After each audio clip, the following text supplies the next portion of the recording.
when I have some spare time. And I guess my next big project kind of thing that I'm working on is I'm actually trying to run a political campaign, which is going to be a going free campaign. And my main like political, or like my slogan, my motto for my campaign is going to be no white guilt. That is fantastic. And we were talking just a couple of weeks ago, and we were saying, and I said it on air, about who's going to be the first going free politician on planet Earth. We're going to have, we have these movements in nations or in countries, and then they grow, and then who's going to be the first like politician in that country that represents that group? No, we have a global movement. So who's going to be the first politician? And you might be looking at him right here, ladies and gentlemen. He might be the first politician going free in service to white well-being that gets elected. It's going to be magnificent. So hopefully. what fantastic. And let me just ask you, are you going to put this the statue image up on your website too, so that we could anybody could download it from there? Yeah, I can do that. Oh, great. I appreciate that. Yeah, that's magnificent. What a glorious thing. So you're running for, let's not go back yet. You're thinking you're already in the race for an office in Australia. Could you talk some about that? And if there's a way that folks can help you in that campaign?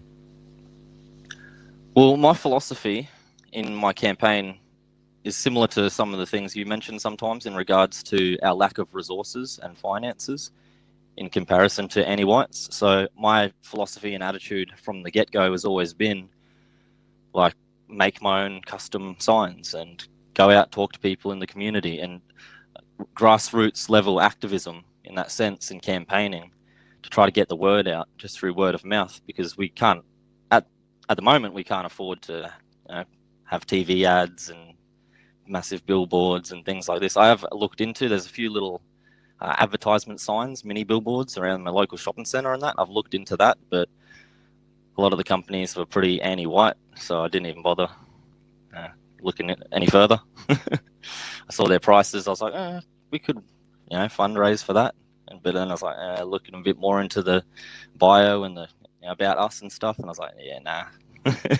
They'll just reject it anyway. So,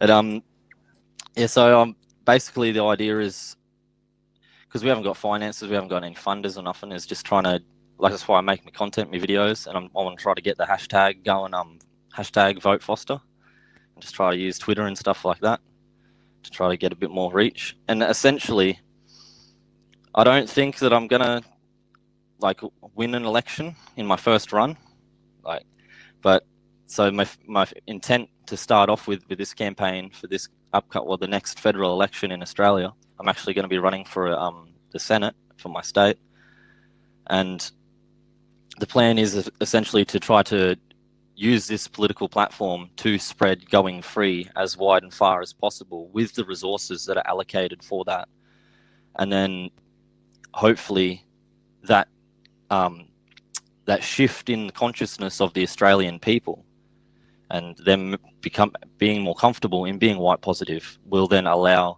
in the next election after this for me to actually win power. But even if I don't, I'm still going to be using the campaign to promote white well-being either way. So, God, that is fantastic. How exciting is that? I am really looking forward to the waves that you'll be making over there. I can only imagine. And just think about this. The other politicians that are out there, and don't sell yourself short about whether or not, I mean, who knows what could end up happening. But the fact that you are going to be using a lexicon and dialectic that anti-whites are not able to speak to effectively, who knows what kind of, I mean, it might be exactly as you just mentioned. It might be that you end up running this time, and then you gain attention for yourself, and folks come to know who Raymond Foster is and what you're talking about, and thereby spreading white well-being, and then they are able to spread the cure to contagion, so that the next cycle you're able to end up getting elected. Might be exactly as you said. But who knows? I mean, if you're able to get into a debate with some of these people, especially a radio or televised debate, you will crush them with this lexicon. They have no chance with this lexicon. It's just so there's some things we can't talk about that are real, that happen in the background.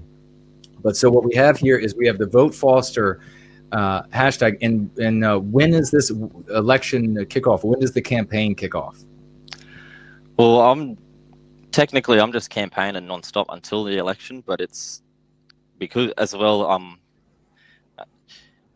like touching on that philosophy of like we don't have the same resources. So a lot of the time, the big parties and that big politicians with all the funding, they'll wait till like the first or the last few months before the election, and then they'll like start campaigning really hard in those last few weeks. But my philosophy is it's just going to be nonstop all the way, and it's not until 2022. Sometime around there, so still got a few years to get the ball rolling. You definitely, if the election isn't until 2022, you definitely have plenty time to get out in your state and reach a great many folks with this lexicon. And you turn them on to this lexicon, and they're going to abandon the conservative viewpoint or whatever it is, nationalist viewpoint over there that is otherwise hemming them in this cattle run where they can't win. They'll never win. They'll just continue to lose to the anti-whites. Those folks will come over, and then who knows? You might then begin seeing investors who think, "Wow, we really like this guy," rather than the anti-white that. The milquetoast anti-white or the radical anti-white, which group do we want? And it might end up being folks saying neither. We don't want either of them.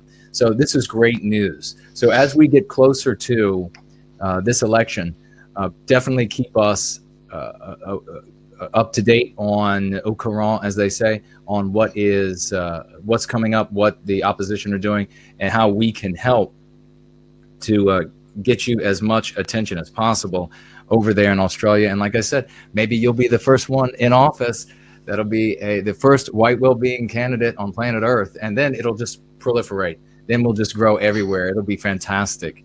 And then watch the anti-whites, as I was saying earlier in the stream, where I was just so elated, with whether their last name begins with an S or an R, whatever it is, they look out from their tall towers and say, how in the hell are they achieving so much with so little? And it's willpower. It's willpower, folks, that drives this guy to make clip after clip after clip that is magnificent. Willpower that gets him out to design these posters and then get out and hang them and put them, walk up and down the streets with them that say no white guilt.